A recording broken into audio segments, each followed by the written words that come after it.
L'instant politique sur France Info avec ce matin Daïk Odoui. Bonjour Daïk. Bonjour. Et avec notre invité Emmanuel Morel. Bonjour Emmanuel Bonjour. Morel. Vous qui êtes député européen, fondateur du parti de la gauche républicaine et socialiste. Alors ce matin, on suit évidemment ce Black Friday, ces promotions dans les magasins sur Internet qui suscitent beaucoup de polémiques, qui cristallisent les oppositions. Vous êtes pour ou vous êtes contre ce Black Friday ? Moi, je crois surtout que c'est un modèle qui est complètement dépassé et mortifère, parce que qu'est-ce que c'est que le Black Friday, outre le vendredi noir, en français. C'est ça. Outre le fait que c'est encore une fois la preuve de l'américanisation de notre société, c'est l'hyperconsommation à outrance, c'est le mercantilisme, c'est l'inflation publicitaire. Et je trouve ça curieux qu'au même moment où les jeunes manifestent pour un autre modèle de société, un modèle alternatif avec plus de frugalité, plus de sobriété, un monde où l'argent n'est pas la mesure de toute chose, et on a cette espèce d'inflation publicitaire. Ça correspond. Moi, franchement, je pense que c'est déjà un monde dépassé. Certes, mais même si on est contre, est-ce que ça justifie qu'on aille bloquer ce matin les plateformes du géant Amazon ? Mais Amazon, franchement, c'est aussi le représentant de cette société dont on ne veut plus. D'accord, mais est-ce que ça justifie... Quand même, je finis. Amazon, outre cet imaginaire consumériste, c'est aussi la fraude fiscale à grande échelle, la précarité généralisée. Donc que les gens, je ne sais pas qui manifeste devant Amazon, mais attaquent notamment, mais pas seulement. Oui, mais attaque. des jeunes gens aussi, je suppose, parce que ça correspond à un modèle de société dont ils veulent plus. Et ils ont bien raison. Donc un modèle de société où chacun fait sa loi et bloque les autres qui travaillent. Quoi. Non, mais ça, les modalités d'action, rassurez-vous, Amazon ne va pas perdre beaucoup d'argent. Monsieur Bezos est devenu l'homme le plus riche du monde, mais c'est surtout, faut quand même qu'on interroge ces plateformes qui, quand même, elles, ne respectent pas la loi. Parce que les activistes dont vous parlez, peut-être qu'ils prennent des largesses avec la loi, mais Amazon, elle, c'est tous les jours qu'elle est dans l'illégalité. Autre sujet, les retraites, avec un sondage au Doxaden Consulting pour France Info qui est un peu paradoxal. Parce que d'un côté, vous allez le voir, les Français, aux 2/3, soutiennent le gouvernement dans sa volonté de mettre fin aux régimes spéciaux. Ouais. Mais le même pourcentage, 2/3 des Français, soutiennent le mouvement de grève du 5 décembre. Ils sont paradoxaux, les Français. Non, parce que les régimes spéciaux, ça représente quoi ? 500 000 personnes, hein. C'est 1,4% des actifs. En revanche, ce que les Français ont bien compris, et je reconnais leur bon sens, c'est une réforme, c'est peut-être la première fois où tout le monde est perdant.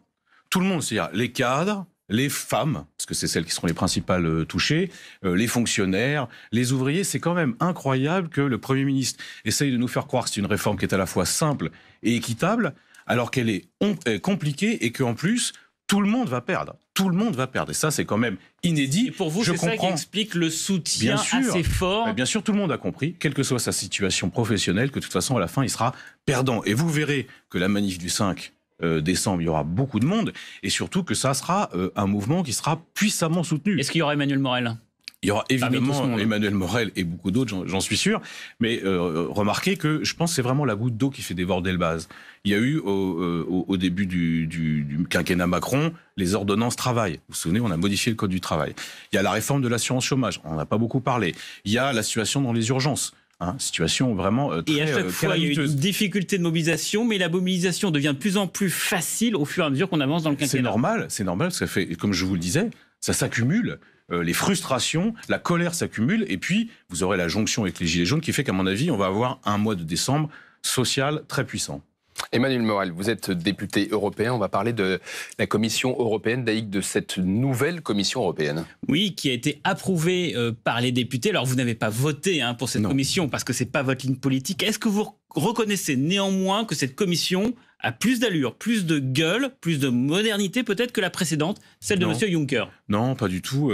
Moi, je pense que Ça, c'est de la com quand on affiche ça, parce que c'est une femme qui a la tête. Non, mais surtout, vous auriez vu les débats au Parlement européen avant-hier, au moment où il s'agissait de voter pour Mme von der Leyen, il n'y avait aucun enthousiasme.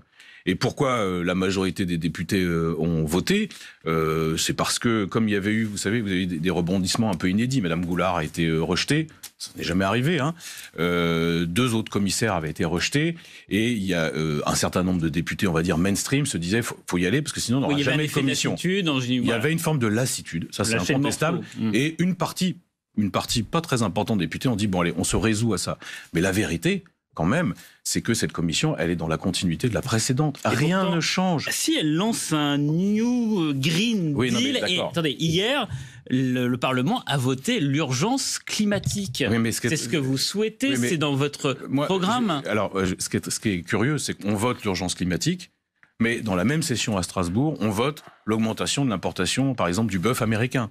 Dans la même session, il y a tous les commissaires qui parlent de New Green Deal, là, qui nous expliquent qu'il va falloir continuer à signer des accords commerciaux dont on sait précisément qu'ils sont climaticides et qui représentent un danger pour la planète et pour les gens, notamment dans les pays du développement. Donc moi, ce qui me frappe, c'est cette distorsion systématique entre l'affichage, les mots et les actes. Et donc vous, neutralité carbone d'ici 2050, réduction des émissions mondiales liées au transport, ou enfin l'objectif que toutes les mesures qu'on va voter ne contribuent pas à réchauffer le climat de plus de 1,5 degré, tout ça, c'est du bullshit, c'est de la com, c'est du greenwashing. Ces objectifs, je les partage, et le vote du Parlement européen est important.